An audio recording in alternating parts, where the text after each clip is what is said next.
global community, which is a nation in formation.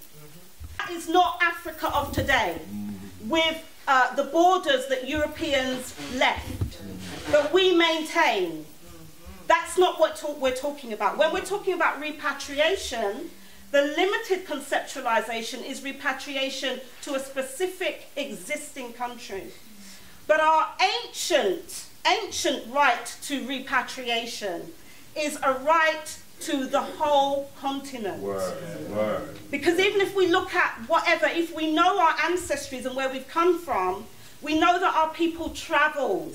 Yeah. So we can't just restrict ourselves to one particular place. Yeah. And so this is part of the historic mission that we have to recognize and we must not betray at this time in this generation. We must also recognize that whatever we do has to think of future generations. Yes.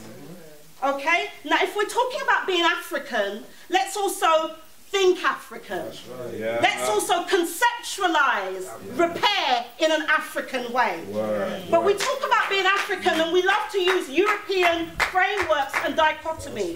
That's right. Dark it, my girl. Okay? So we have to get beyond that. And that's where the self-repairs come in, which must accompany the external stuff, whether we say it's governments, whatever, multinationals, whatever. But ultimately, there are two dimensions to the repair. The internal, which is what we have to do for ourselves, what we owe each other. And then the external, and there is no dichotomy. The two work hand in hand. So we don't need to get into debates about whether one is whatever. That's what it is. And it's problematic if we keep talking about reparations and restricting that to financial compensation. That's not what the term means. That's right. It's not my language, but I'm saying that's not what the term means. It's never meant that. Within the European Convention on Human Rights, within the United Nations frameworks, which have been shaped by all the peoples of the world, there is a recognition that reparations must be holistic, must be comprehensive, must be all-encompassing. There are 5 key strands. The first one is cessation and guarantees of non-repetition. And what that means is that if we are continuing to experience violations, which we are, neo-colonialism, racism, we can go on, they have to stop. How can you start repairing something when you're still in it? We have to put a stop. Whether we're saying we're being deprived of our resources in Africa, we have to ensure that stops. And cessation means governments who are exploiting our natural resources. So many of us now, we're talking about credit crunch and all of this, they're cutting people's means of survival. It's because we are being denied our rightful inheritance. So cessation, key aspect of, in terms of the first steps to repairing, you have to put a stop to the injuries that are continuing to be meted out.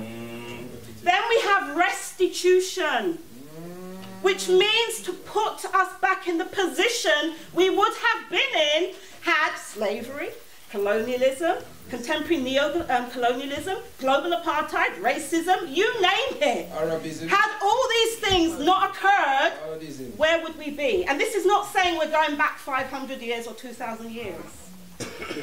Okay? That's restitution. And people talk about Jews, but they don't mention the first act of so-called reparations for Jews was establishing the State of Israel. It wasn't just financial compensation. It was establishing a homeland. That's right. Oh, kick, man. Okay? Restitution. And that means our right to have restituted to us, given back to us, our lost citizenship, our lost inheritance. So repatriation comes onto that. Okay? The right to have restored all of our wealth, all of our arts, our artifacts, everything.